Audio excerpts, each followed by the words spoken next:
As the church abuse scandal spreads, the Vatican, they're hosting a first ever summit to deal with the problem. Bishops, high-ranking Vatican officials, and the Pope himself will be attending. Ahead of the summit, survivors, they're speaking out. I was abused as a young teen. I was groomed by a priest, my parish priest. The abuse lasted over a long period of time through my adolescence. I became a Catholic school teacher, trying to make sense of trying to right the wrongs that had happened to me. Yeah, I'm a survivor of abuse. I was abused by a family member from when I was 7 years of age, and then I was abused by 2 Jesuit priests at my secondary school. It was a long time ago, but these memories stay with you forever. Now, all this comes as nearly every state is investigating the church over allegations of sexual misconduct, and they're all seeking assistance from the Pennsylvania authorities as that state's grand jury investigation catapulted the situation into a national story again. Joining me now, Professor Marcy Hamilton of the University of Pennsylvania. She was very invested in the Pennsylvania case. She's also the CEO of Child USA. Marcy, a nationally recognized expert when it comes to sexual abuse and child advocacy, who has filed numerous briefs with the U.S. Supreme Court for abuse cases. Marcy, it's always good to talk to you. Thanks for having me. Well, first, let's start with this meeting at the Vatican. We talk about the unprecedented nature of it, but do you say too little too late, or is this seismic in terms of the church finally taking this scandal seriously?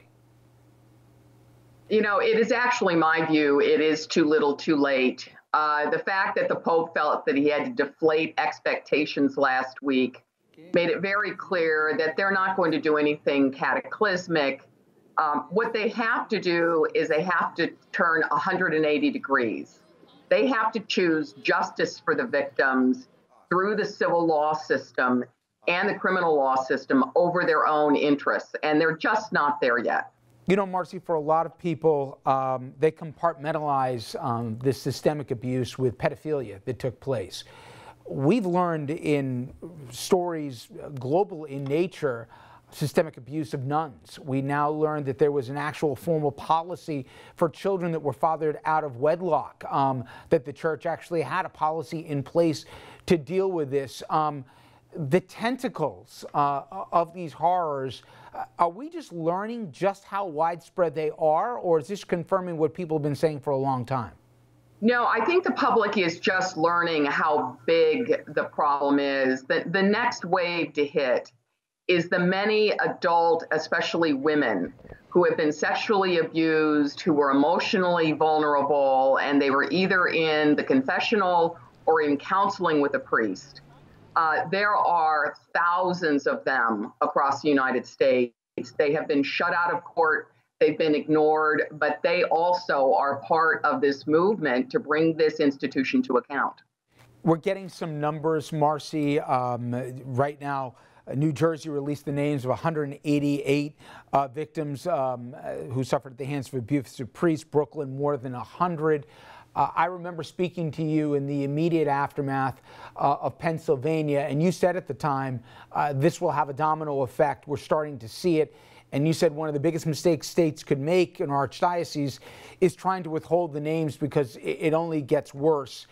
Give an idea where you think the volume of these cases nationally, let's just start there, will go now as a consequence of Pennsylvania.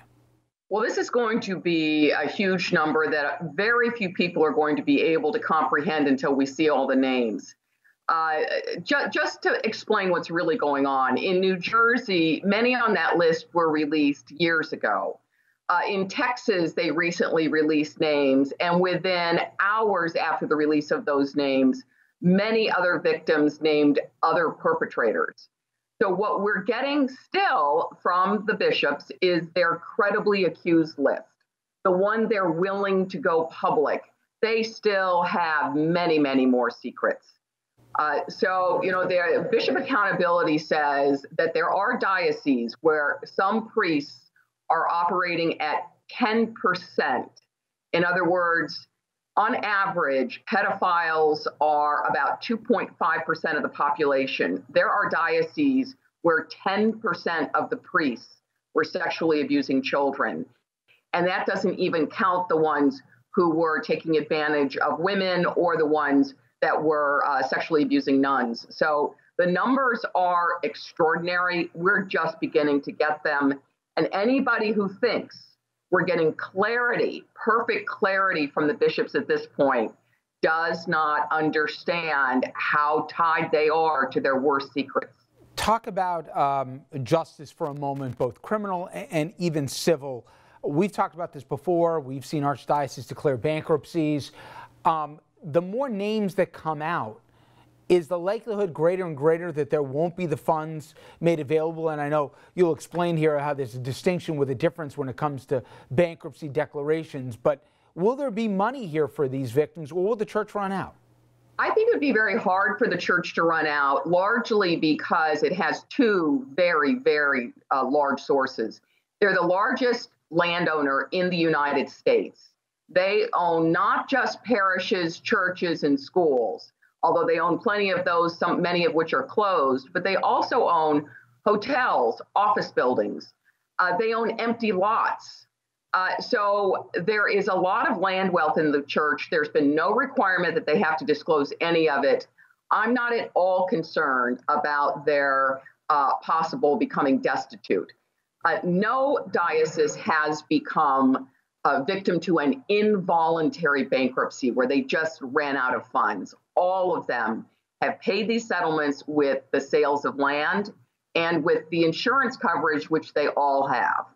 Finally, Marcy, the attention, understandably so, is now focused here on what has been a systemic abuse practice as it relates to the Catholic Church. We're starting to see other dominoes turn over. You mentioned before the new revelations with abuse of nuns and also female victims. What about in other faiths and other organized religions?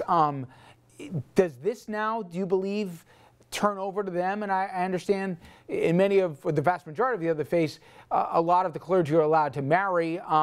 But nonetheless, do you think we're going to see more stories coming out of different faiths as well? So just last week, there was a major story coming out of Houston about the massive sex abuse in the Baptist faith. You know, the Baptists had already argued that they're not like the Catholic Church. They're not hierarchical, so they must not have a problem. They have a very serious problem in a non-hierarchical church. This is a cultural problem. It's in the schools. It is in every religious organization, whether it is Jehovah's Witnesses, the Catholic Church, the Southern Baptists, or the Orthodox Jews. It's pervasive. And the reason is because we protect adults, we prefer adults, and we let children suffer. This is just the biggest civil rights movement of our time, and it is all about treating children as persons who can be protected from the people that are harming them. And right now, it's across the culture. I couldn't agree more. And finally, we're starting to see legislatures at least amending rules for how long people will have to be able to report crimes and bring these claims of abuse. Marcy, thank you very much, as always, for the time. I appreciate it. Thank you. All right, everyone, stay with us. We'll be right back.